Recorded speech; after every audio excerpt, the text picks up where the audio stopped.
Welcome to the Compliance Experts podcast, hosted by VARTAN Consultancy.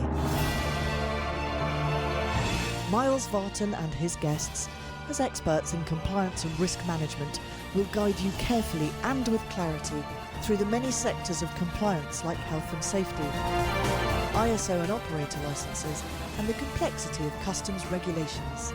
They'll also be talking about the latest legislation, global trade news, and the hot topics as they happen. Welcome to Series 2 of the VARTAN Consultancy podcast, an introduction to the Sizewell C project, where today we have Andy Sutherland from Nexus Adapt with us. We're going to talk about how Andy's developed his business, how he has been successful in developing business relationships with various organisations in Suffolk.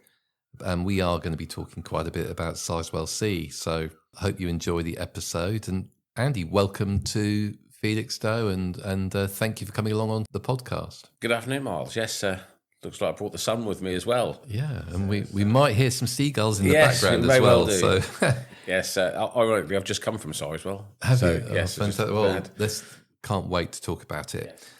What I wanted to ask you first was, tell us a bit about where the name Nexus Adapt came from. Nexus Adapt. The word nexus is Latin for connecting people or things. Okay. And I was looking for a business name that was unique, that people could search easily for on the World Wide Web. The limited company behind Nexus is quite a long title, so we changed it to trading as Nexus Adapt. It's a lot easier. People would just refer to us as Nexus. So yeah, that's how it came about. I just wanted something that was memorable and easy to find. So if people search for you because they're intrigued by the name, rather than looking for your products, they find lots of access equipment. And that's really what struck me in terms of Sizewell C saying that they want to have a diverse, inclusive workforce. They want to be reflective of society, which means people are not always going to be able to easily climb steps, staircases, etc. Is that roughly the area which you're sort of concentrating on? Yeah, so Nexus Adapt, our sort of strapline is making buildings accessible. So we do ramps, we do steps, we do level access showers, we do all sorts of stuff. Sort of the business started, I used to work for a local authority doing disabled facilities grants and works around Suffolk.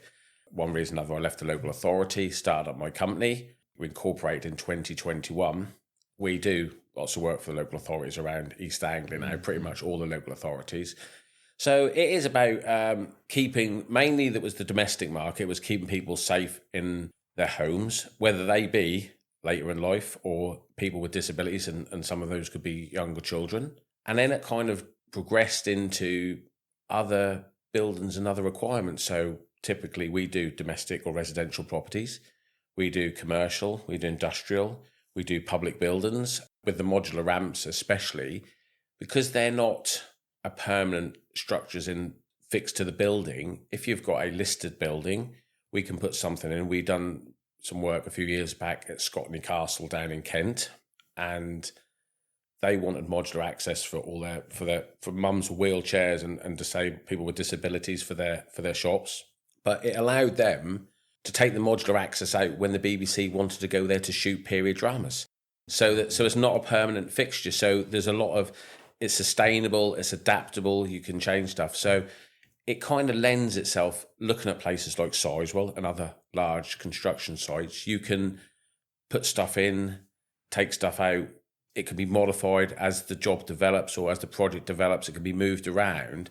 So yes, our core business was residential, but it's also now moving towards more commercial, and it's exciting. As we may well talk about Sizewell, it takes you into places, as we were talking before we started the podcast.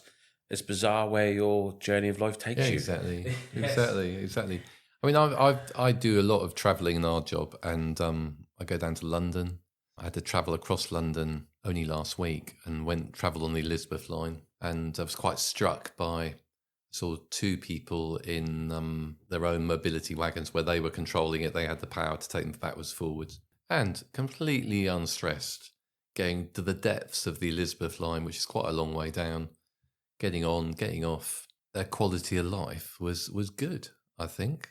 In Woodbridge, for example, I was only there a couple of days ago, and I mean, Woodbridge is a series of hills and listed buildings, and it's a lovely place as you come down past the Bell and Steel Yard, where there's a residential address on the right-hand side, and the person there possibly has to use a wheelchair.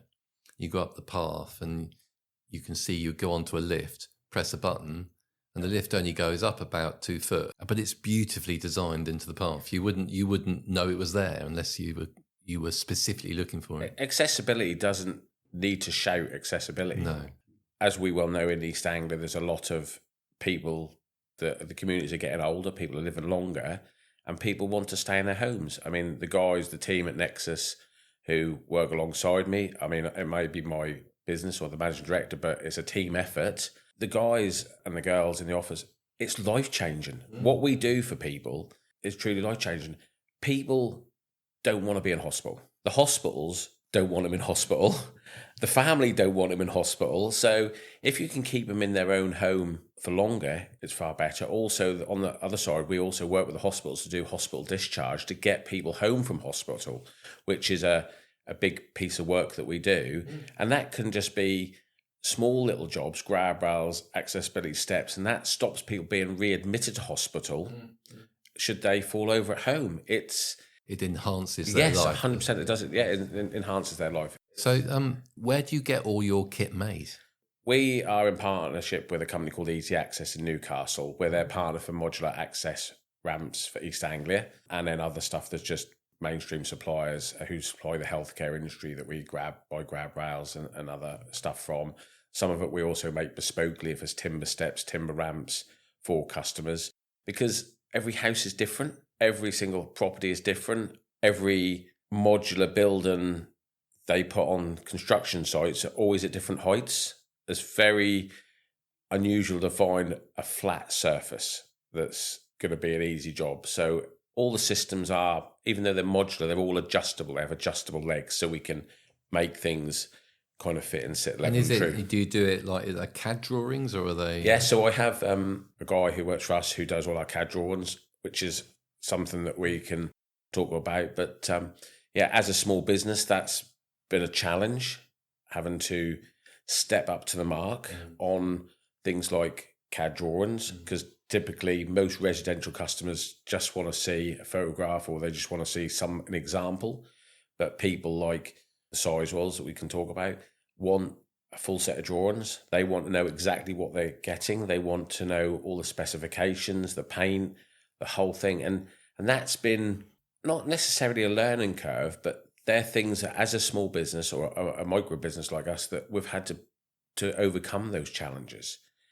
And as I said, when I was fortunate enough to speak at the Orbis Centre a couple of weeks ago for the supply chain and Ashley, they're things that people don't kind of tell you when you go and play with the big players on the big construction sites. They're things that come out of the woodwork, and you have to address these.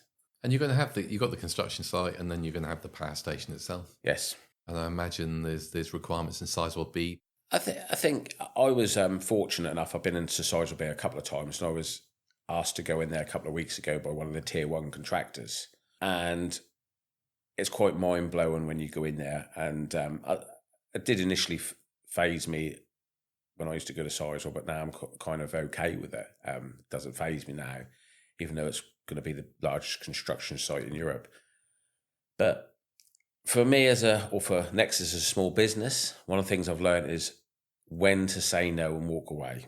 And that was, I went into B, I got asked to look at some stuff in their new outreach building that they're constructing, and fantastic to have a look around, see what's going on. And the project they want doing was just too big for what we wanted. We could have probably done something, but then that would be all my resources tied up, my cash tied up. Is it really what I want to do? So actually, that's great you've said that, because we're an established business in Suffolk. Yeah. And well-known Norfolk, surrounding counties, and you inevitably be working in London. You could probably be able to ask to look at all sorts of different locations. A new opportunity turns up, and it happens to be called Sizewell C. I've been talking to people about Sizewell C since, I think it's 2011, where they said, we're going to build 2 power stations in the UK. And that was 2011. There were like 300 people at Suppliers Day at Newmarket. We're going to use the Chamber of Commerce to help us with our supply chain. And we were there as the Suffolk Chamber of Commerce. Our eyes lit up. One reason, lots of reasons why they used the Chambers of Commerce was because in France, if you're a French business, there's almost like an obligation that you have to be a member of the Chamber of Commerce. So the DNA within EDF and Sizewell C Limited relates very naturally to Chamber of Commerce stuff. However, that was 2011, and we're now 2025. And if any of us drive up the A12, they're going to see an enormous amount of work going on. There's the Orwell Logistics Park has been finished in Ipswich, which will be Sizewell C's logistical hub. But we're yet to have the final investment decision in 2025. We believe it's going to be imminent. Certainly, all the portents are that it's going to be a positive decision and we'll be cracking on. But you have to run your business in the meantime. So every month you're looking at your figures, as we were talking about recently. You need to have regular sales. You need to have people paying you on time. You've got staff you need to develop, and you've got products you always need to develop. There is a undefined amount of time that you can spend on Sizewell C, albeit one reason we asked you to come today was Sizewell C is a client of yours already.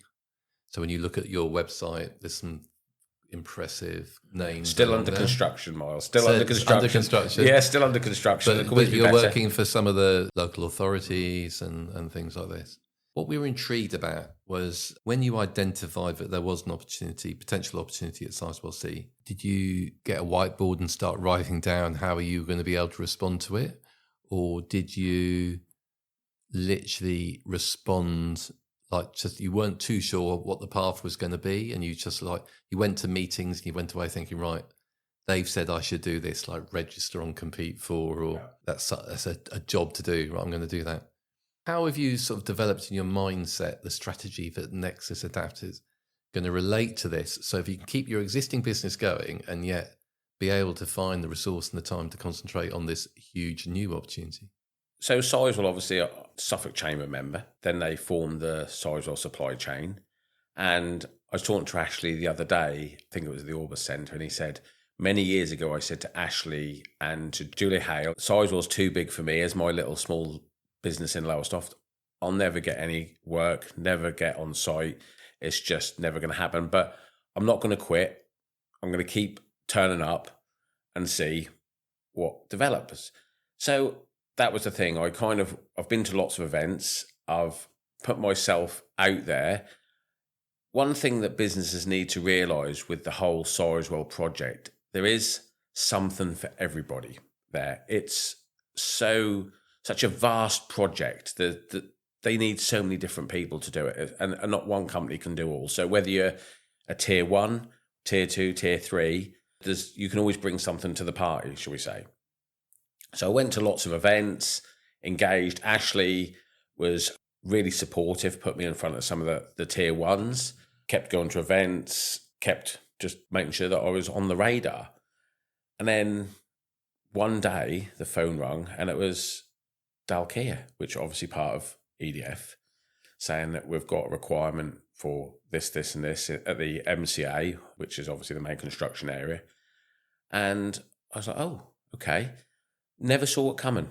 I always thought it would appear at some point, but never thought it would just be from a phone call. That's really interesting. So I hear every day about people who will go to the same networking event that you and I went to yesterday, and they'll go up to there'll be a queue at the Suffolk Chamber of Commerce Sizewell C stand, and you listen to people saying, I've registered on the supply chain, I've registered on Compete For, but nothing's happened. When I arrived in Suffolk in 1987, worked locally, but I started my own business in 2009, and one of my first customers as VARTAN Consultancy was Suffolk Chamber of Commerce.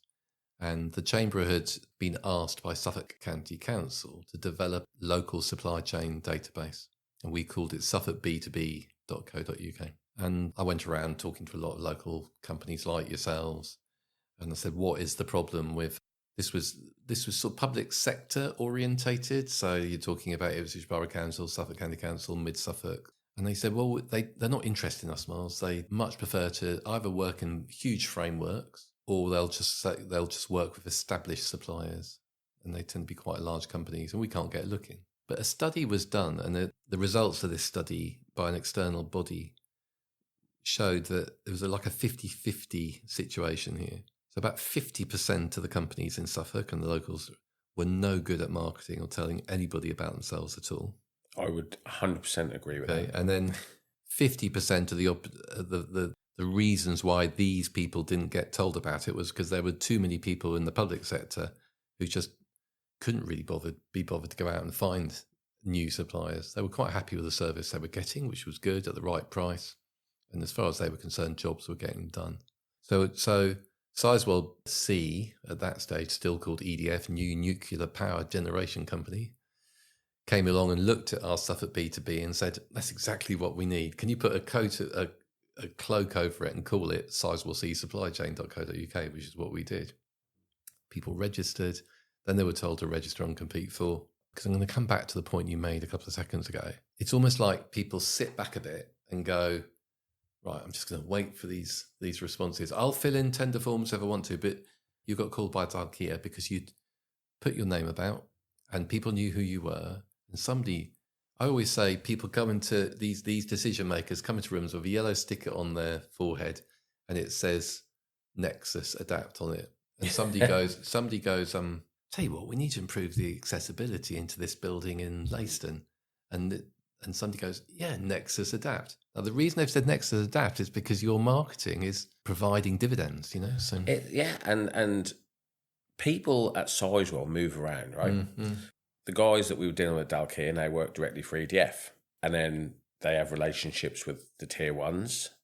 So you've got Barnes Construction up there, for example. You've got Jackson's.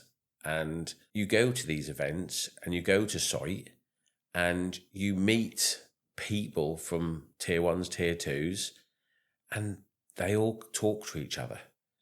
And that's the kind of the key. Once you infiltrate the site and you get known there and you meet people and you turn up and do a job and do what they require, yes, you have to bang the drum for your business to get on Sizewell. You have to look for opportunities. And that's what I say to people. As you said a few minutes ago, sitting back and waiting for it to come by filling in all these portals, it will not happen. You have to actively go out there. So there's Now you do that, Andy. You do that because that's obviously very natural for you. I wouldn't quite go that far. I've had to learn. I'm not a public speaker, and I'll say for this is the first podcast that I've done. I'm not a public speaker, but there's opportunities that come along for business people, and sometimes you have to work outside your comfort zone. If you work outside your comfort zone, you can get rewarded for that. I was taught in terms of classical marketing techniques is that draw a circle, that's your potential customer database. There's a segment of that which is 6%, which is hot, where people need you, all right? And then 7% is warm. And the rest is you just need to keep people aware of you. But the trick is that when you get to either that 7% or that 6%, when they want access equipment, first company they think of is Nexus. And that's a large part, but also the relationships. Right, okay. So the relationships, people deal with people. I've got to know some really lovely people at Sizewell that run projects. We're a small company. They understand that.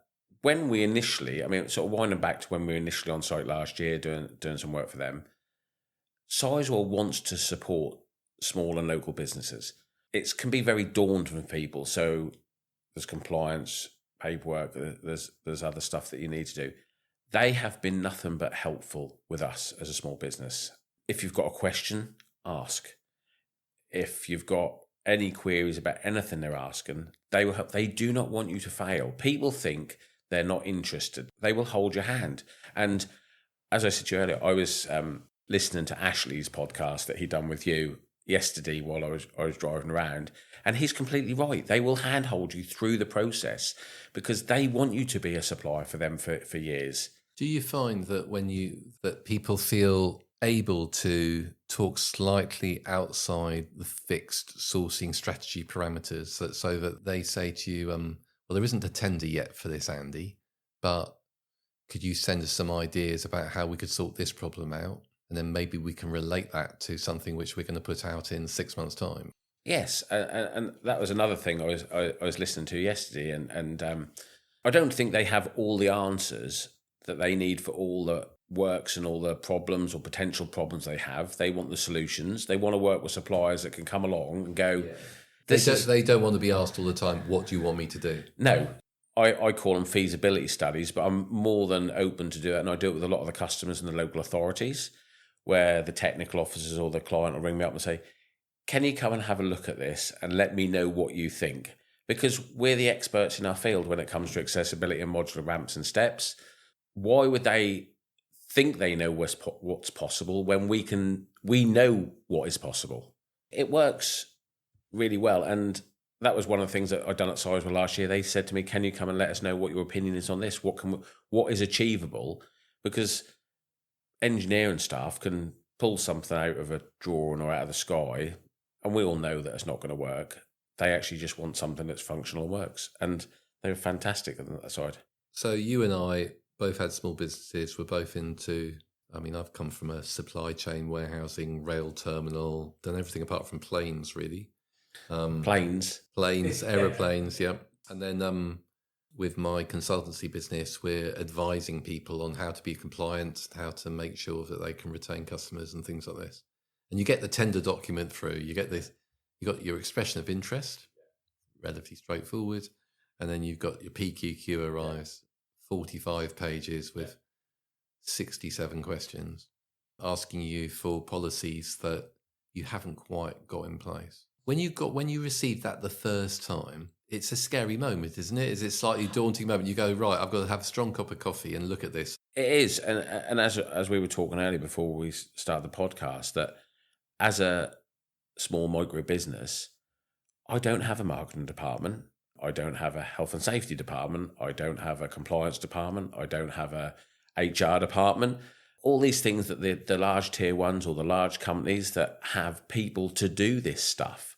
And what I've learned is that you have to outsource what you're not good at. I work with external providers to help me with my compliance. When you said about different policies, we've got a whole folder of templates and policies and different things for different scenarios that we can produce. We were talking about earlier about a waste policy. So exactly what we were talking about, someone asked me for a waste policy. We don't have a whole bunch of waste. It's all sustainable, recyclable. The only thing we really have is cardboard boxes that stuff come in, but they all go to recycle. We put very little to landfill. I'm very keen on that. But just touching on, I don't know if you want to touch on AI. We were talking about AI and how AI can help you as a business owner. And there's been our standard policies or our policies written by our consultants. But then anything that's a bit bespoke, I will reach out and see what's there and maybe use a little bit of AI to help me write something and change it and make it more bespoke. When a new requirement comes in for a policy, or even a request for access equipment, do you project manage that yourself? Do you sort of you might ask people to give you the information, or you got your own staff? Are you sort of holding the reins in terms of? Sizewell is my baby, right? I kind of, and maybe it has to be. Yeah. Yes, this. I'm going there tomorrow. It's my baby. I've spent probably 3 years building relationships with Sizewell people, staff, Ashley, events. Invested quite a lot of time and maybe some money in it. So it is my baby. So I get excited going there. I've got a bag in the back of my car with all my orange clothes in it, hard hat and all that stuff. So I'm ready to go on site. If they ring me, I'm ready to go on site at any moment. I carry my ID with me, which is what people should do. And so I know that I kind of know what is expected of people at Sizewell or visitors to Sizewell. So I'm always ready, like a drop of a hat, to go there if there's an issue, or if I even need to pop in and I've got to pop in tomorrow and have a look at some plans with some of the guys from Barnes Construction.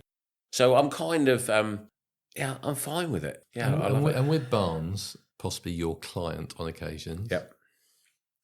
Barnes, I am absolutely certain, will do construction lines, safety schemes, and all this we've type got of stuff. construction line gold. You've got construction line gold. Yeah. Did you have construction line gold before Sizewell? No. Right. Okay. So I knew that Sizewell was a big project. Anybody who doesn't has obviously been living under a rock for the last however many years.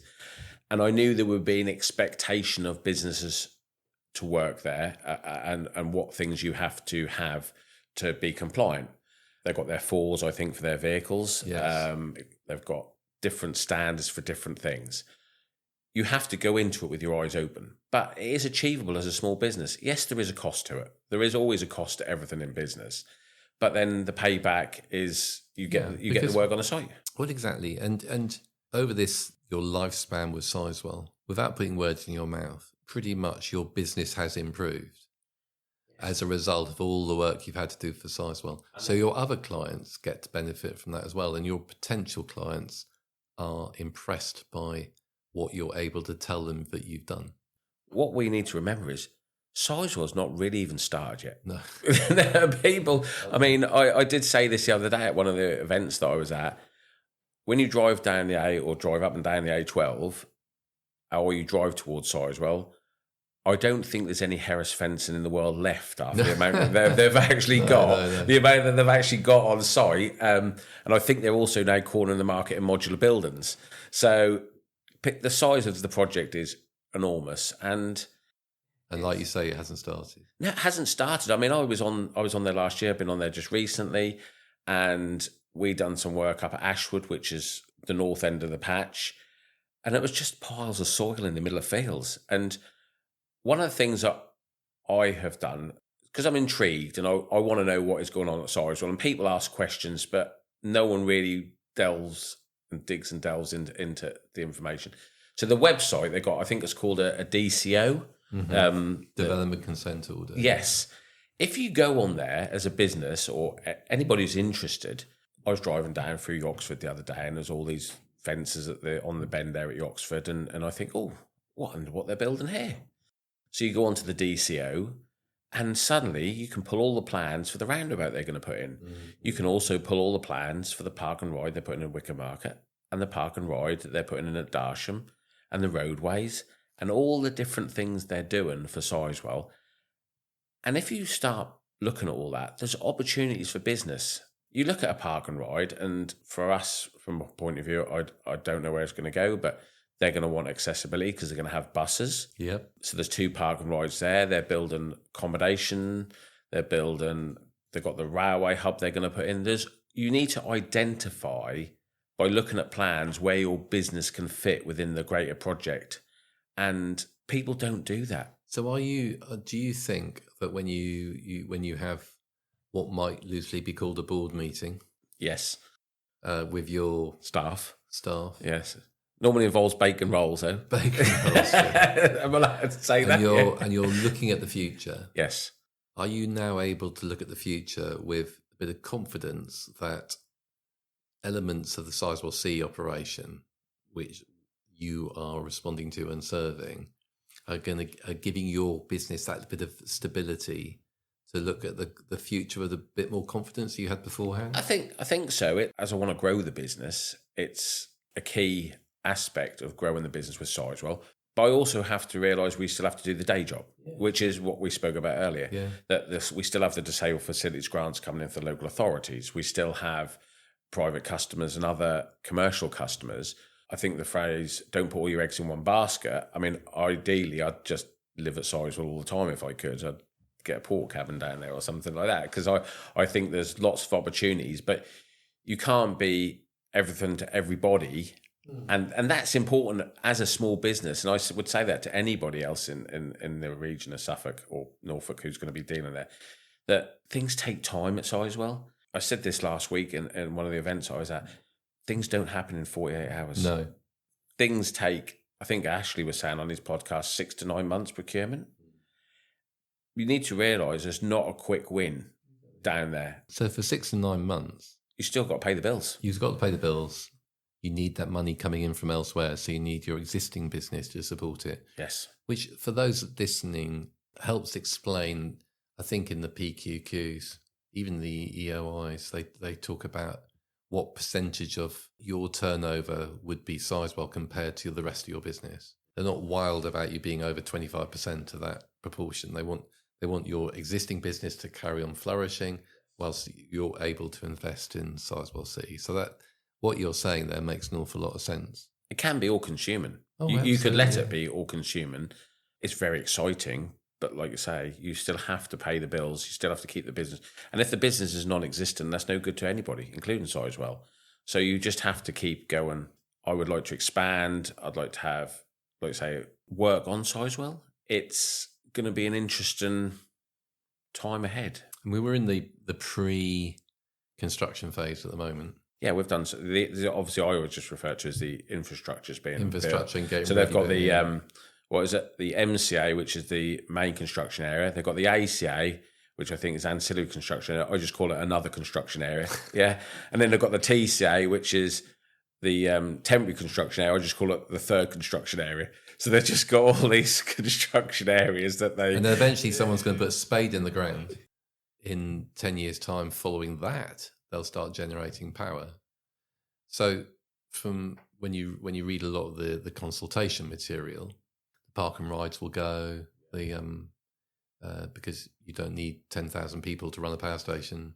But the county will be left with improved road networks.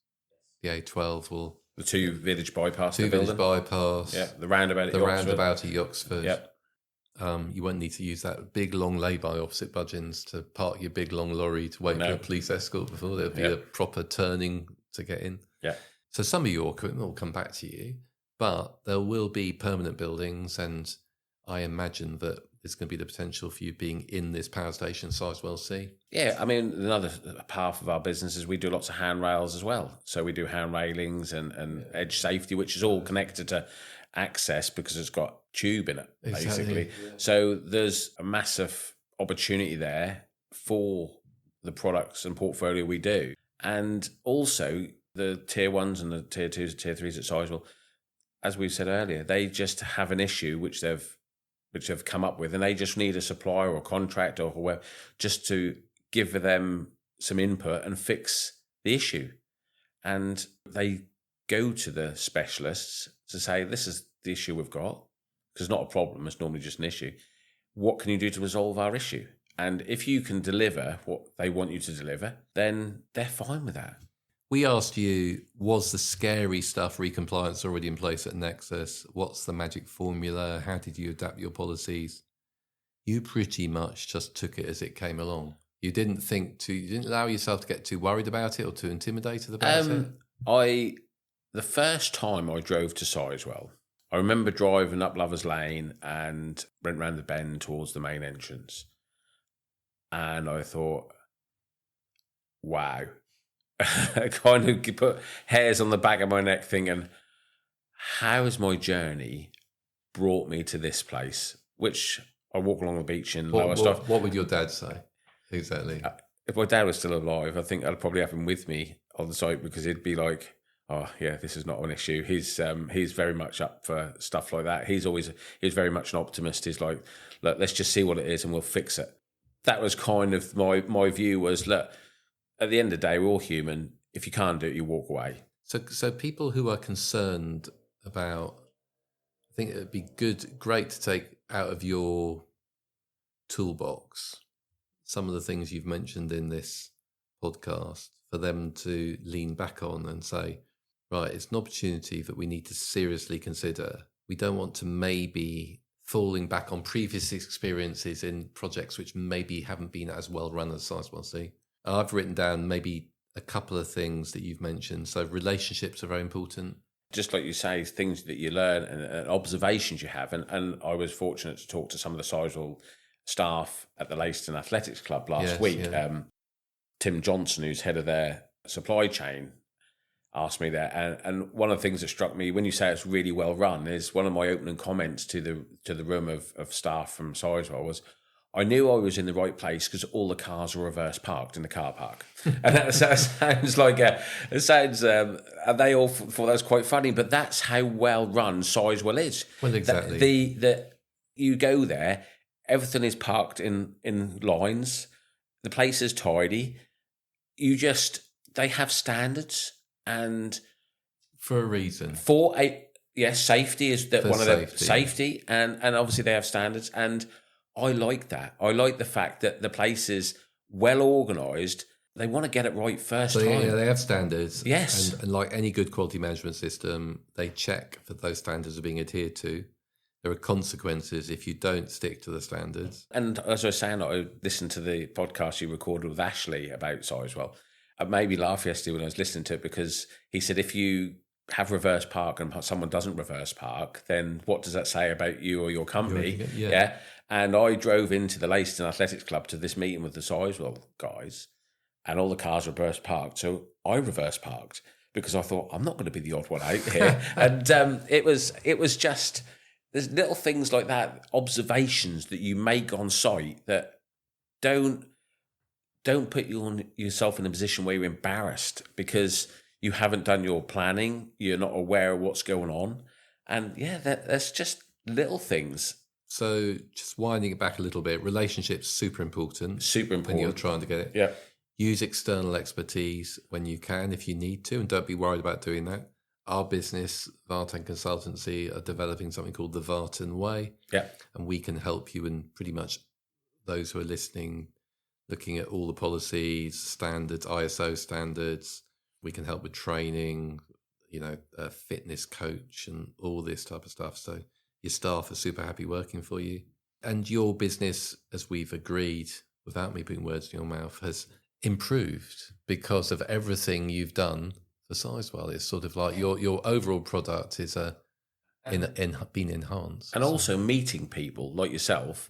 If I'd have met you 3 years ago when I started this journey, from the health and safety point of view, I would have had local people. I struggled locally to find, I spoke to many health and safety companies to do what I wanted to do. And they're the people, the Suffolk Chamber, the Sizewell supply chain, the Suffolk supply chain, they've all got connections. Use the network, use the staff. They're all fantastic to help you expand your business.